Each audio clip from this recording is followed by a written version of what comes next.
算算时间，这个点，这个图案好眼熟，男女有别，从不。你与灵域阁主修为悬殊，带，好不好？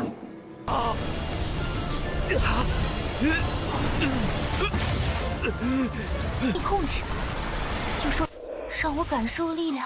管居然和我长得一模一样，我们吸收了同一片日月精华，他一样的大坏人吗？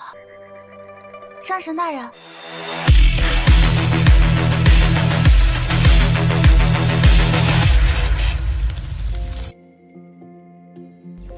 Halo semuanya, selamat datang di Ruang Sinema. Bagaimana kabar kalian semua? Semoga selalu sehat dan baik-baik saja.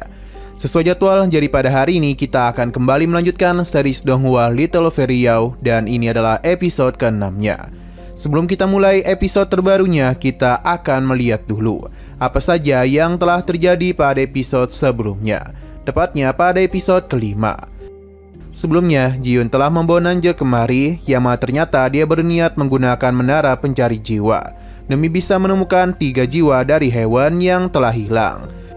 Namun sebelum itu, ada beberapa hal yang perlu dirinya tanyakan dulu kepadanya. Alhasil, hewan pun meminta yang lainnya untuk pergi dari tempat ini dan meninggalkan dirinya dengan Nanja. Di saat mereka hanya berduaan saja, Yu Jihao pun segera memanggil Nanja sebagai dewa perang. Dan dia pun memperkenalkan dirinya yang sebenarnya kepada Nanja. Bahkan dia mengingatkan mengenai pertemuan pertama mereka, yang mana kala itu Nanja telah datang ke Taman Giok untuk bisa menemukan giok miliknya. Yu Jihao yang kebetulan sedang jaga malam bersedia untuk memberikan bantuan kepadanya. Alhasil mereka pun memasuki wilayah pohon Yusu. Sekarang kita akan melanjutkan episode terbarunya. Ketika binatang Yusu ingin menyerang mereka, Yu Jihao pun segera menenangkan Xiao Bei. Alhasil makhluk ini pun segera pergi ke sisinya. Yu Jihao menenangkannya karena Nanja adalah dewa perang yang baik. Selain itu, mereka datang kemari juga tanpa adanya paksaan. Xiao Bei ini sangatlah jinak, bahkan ia menuruti segala perintah yang Yu Jihao berikan. Selain itu, ia juga memberikannya beberapa buah. Bahkan Yu Jihao sempat menawarkan buah ini kepada Nanja. Dan perasaan yang begitu malu, Nanja pun memakan buah ini, yang tentu membuat Yu Jihao senang. Ia bahkan berjanji akan memberikannya lagi jika Nanja menyukai hal tersebut. Nanja penasaran mengapa makhluk ini begitu jinak di depan Yu Jihao. Ternyata sejak kecil Xiao Bei ini telah ia besarkan sendiri. Meskipun tubuhnya ini sudah besar, namun usianya masihlah sangat kecil. Saat para binatang lainnya sudah mati, Xiao Bei bahkan belum menetas. Ini terjadi karena sebagai hewan spiritual, dia bertahan cukup lama. Nanja yang menyadari adanya sebuah formasi mencoba untuk masuk secara paksa. Untung saja ini segera dihentikan oleh Yu Jihao, karena hal itu hanya akan mengguncang seluruh papilion Zhongyu. Pola dari formasi ini diingat olehnya, sebab ini sama persis dengan apa yang ada pada Liontin Master Papilion. Berdasarkan waktunya, seharusnya sekarang Master Papilion tengah berenam di pemandian air panas. Yu Jihao pun berencana untuk mengambil liontin tersebut, tapi Nanja melarangnya, karena Master Papilion Lingyu bukanlah orang sembarangan. Ia takut hal berbahaya malah akan terjadi kepada Yu Jihao. Alhasil mereka pun bingung harus menggunakan cara apa. 须说死的时候，小白还没破。算算时间，这个点，这个图案好眼熟，男女有别，从不。你与灵域阁主修为悬殊，带，好不好？ Xiao Bei berusaha untuk memberitahu sesuatu, namun karena bahasanya tidak bisa dimengerti, jadi dia pun menunjukkan hal tersebut. Yama ternyata dia mampu membuka formasi yang melindungi pohon Yusu. Hal ini tentu tidaklah diduga oleh mereka, sebab Master Papilion ternyata telah menyimpan kunci cadangan pada tubuh Xiao Bei. Setelah ini terbuka, mereka pun segera mendekati pohon Yusu. Nanja memberikan sesuatu yang adalah giok immortalnya. Hanya saja cahayanya begitu redup yang membuat Yu Jihao penasaran apa yang telah terjadi kepadanya. Ternyata Nanja telah mengalami luka yang sangat parah. Jika nantinya ia menggunakan teknik terlarang, Yu Jihao tidaklah bisa membayangkan dampak dari teknik tersebut. Namun apa boleh buat, Nanja tidaklah dapat membiarkan Hidden Venerable menghancurkan klan dewa. Apapun yang terjadi, dia harus menghentikannya. Yu Jihao paham dan mulai melakukan sesuatu pada kristal giok immortal milik Nanja. Selama proses ini berlangsung, Nanja pun bisa merasakan rasa sakit yang luar biasa pada tubuhnya. Ini terjadi dikarenakan giok immortalnya yang sudah diutak-atik. Bahkan terlihat kalau Nanja hampir saja kehilangan kendali atas kesadarannya. Dan muncullah pola-pola aneh yang sama persis apa yang dialami oleh Jiang Sui sebelumnya. Untung saja Yu Jihao menyadari ada yang tidak beres. Maka dia pun segera menghentikan prosesnya dan mencoba menahan amukan dari Nanja. Saat ini meridian Nanja seakan-akan hendak robek, yang mengakibatkan ki spiritualnya menjadi kacau dan sulit untuk dikendalikan. Ini semua terjadi karena teknik terlarang sudah mulai bereaksi pada tubuhnya. Nanja harus bisa mengendalikan hal tersebut, karena jika tidak, dia itu hanya akan tenggelam dalam kekuatannya saja.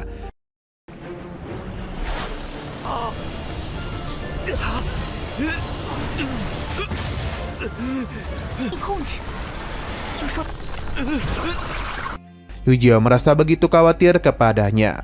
Untung saja Nanja bisa menahan semua itu dengan baik. Dan pada akhirnya dia pun telah berhasil mengendalikan teknik terlarang tersebut. Walaupun Nanja telah memulihkan kekuatan puncaknya, tapi pondasi yang dia miliki sudah sangat rusak. Yu Jihao pun memberikan sebuah pil agar kondisinya bisa lebih nyaman. Ini adalah pil Huyu Chuan yang merupakan harta spiritual Papilion Zhongyu. Sayang sekali Yu Jihao tidaklah bisa memberitahunya bagaimana cara dia bisa mendapatkan pil tersebut. Nanja sangatlah berhutang budi kepadanya. Jadi setelah perang ini usai, dia akan menjelaskan semua ini kepada Master Papilion. Kembali ke masa sekarang, yang mana Yu Jihao sangatlah mengkhawatirkan kondisi dari Nanja. Sedangkan Nanja sendiri bingung mengapa jiwa Yu Jihao malah berpindah ke tubuh Hidden Venerable hewan. Yu Jihao sendiri juga tidak tahu dan hanya menduga karena mereka mati bersama yang mengakibatkan dua jiwa masuk ke dalam batu pengembali jiwa yang sama. Tapi Yu Jihao sadar betul kalau hewan masih ada di dalam tubuhnya, yang berarti dia itu masih hidup. Bahkan hewan masih bisa muncul ketika mengajari dirinya dan bahkan meminjamkannya artefak miliknya. Yu Jihao berpikir kalau hewan merencanakan sesuatu yang jahat agar bisa menjadikan dirinya sepertinya. Nanja senang karena hewan masihlah hidup. Sedangkan Yu Jihao meyakini kalau wajah hewan dan dirinya sangatlah mirip. Jadi dia mulai berpikir kalau mereka berasal dari jenis batu ajaib yang sama. Karena baik dia maupun hewan sama-sama menyerap esensi matahari dan bulan. Wujud manusia bumi mereka juga sama persis. Yu Jihao pun memberitahu kalau dia berasal dari Gunung Fu. Nanja pun mulai mengingat masa lalunya. Ia pun memberitahu kalau bentuk asli hewan bukanlah batu ajaib. Tapi dia ini dulu memang tinggal di Gunung Fu. Mungkin Yu Jihao sering melihatnya yang membuat dia membentuk wujud yang sama seperti hewan.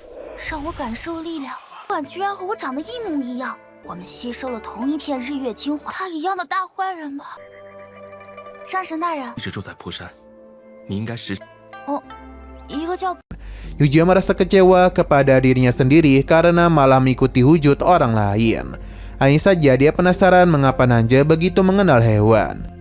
Di sini Nanja pun akan menggunakan menara pencari jiwa. Dengan kekuatan yang dirinya miliki, ia pun mulai mengeluarkan artefak tersebut. Namun dia bingung mengapa hanya ada aura hewan saja di sini. Mengapa tidak ada jiwa kedua?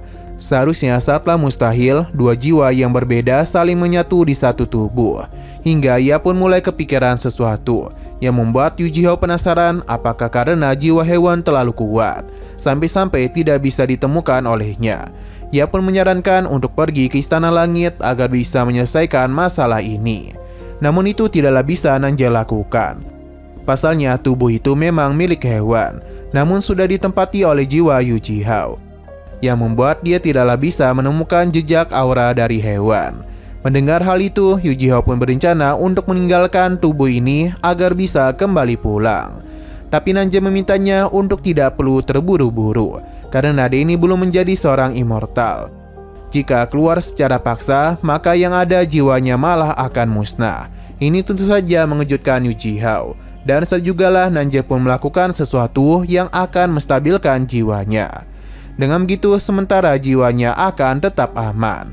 Tapi setelah 3 jiwa hewan kembali, maka Nanja akan mencari cara untuk bisa menarik jiwa Yu Jihao keluar dan membentuk tubuh immortalnya sendiri.